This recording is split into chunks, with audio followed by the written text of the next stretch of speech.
ప్రతి మహిళ చదవాల్సిన పోలి స్వర్గం కథ. పోలి పాడ్యమి కార్తీక అమావాస్య మరుసటి రోజును పోలి పాడ్యమి అంటారు. ఈ రోజు నుంచి మార్గశిర మాసం ప్రారంభమవుతుంది. కార్తీక మాసంలో శివుడిని పూజిస్తే మార్గశిర మాసంలో మాత్రం విష్ణుమూర్తిని పూజిస్తారు. అంతేకాకుండా పోలి పాడ్యమి రోజున మహిళలు, యువతులు అరటి డొప్పల్లో దీపాలు వెలిగించి నదులు, నీటి కొలనులు, చెరువుల్లో పసుపు కుంకుమలతో కలిపి వదులుతారు. ఈ నేపథ్యంలో పోలి పాడ్యమి విశిష్టత, పోలి స్వర్గం కథ తెలుసుకుందాం. మహిళలందరూ కార్తీక మాసం చివరి రోజు అంటే కార్తీక అమావాస్య తర్వాతి రోజు మార్గశిర పాడ్యమి అంటే పోలి పాడ్యమి రోజు తెల్లవారుజామున నిద్రలేచి అందుబాటులో ఉన్న నది లేదా కాలువ, చెరువు, దిగుడు బావి వంటి వాటిలో అరటి దొప్పల్లో దీపాలు వదులుతారు.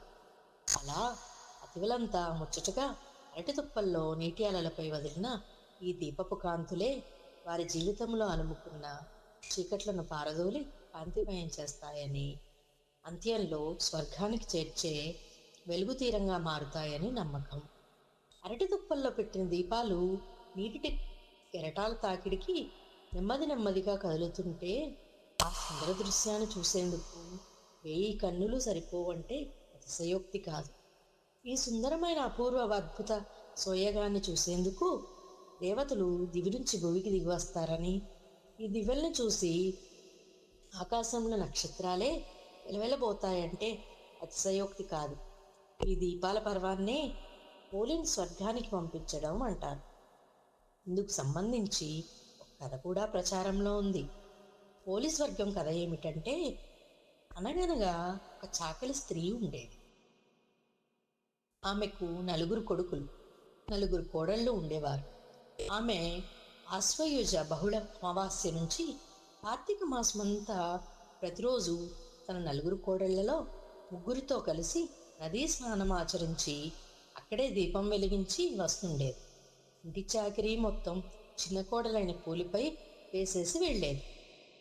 పోలికి మాత్రం నదీ తీరాన దీపారాధన చేయాలనే కోరిక బలీయంగా ఉండేది. కానీ కార్తీక మాసం అంతా అత్తగారు 3 కోడళ్లతోనే నదీ స్నానానికి వెళ్ళి దీపారాధన చేసేది, కానీ చిన్న కోడలైన పోలిని తీసుకెళ్లేది.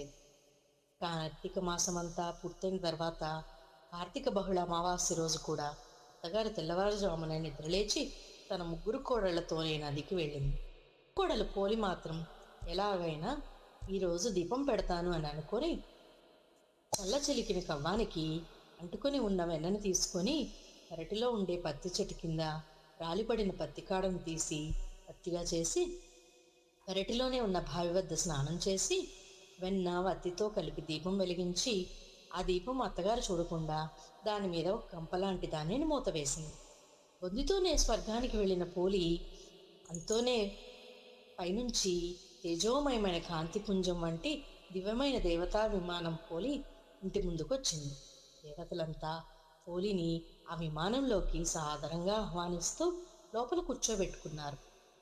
అయితే ఆ దివ్య విమానం తమ కోసమే వచ్చింది అనుకొని భ్రమిస్తూ మురిసిపోతున్న అత్తగారి ఆశలన్నీ అడి ఆశలయ్యాయి. అయితే పోలితో పాటు తాము కూడా ఎలాగైనా స్వర్గానికి వెళ్ళాలనుకొని పోలి కాళ్ళు పట్టుకొని వేలాడే ప్రయత్నం చేసినా ఇసుమంతైనా ప్రయోజనం లేకుండా పోయింది.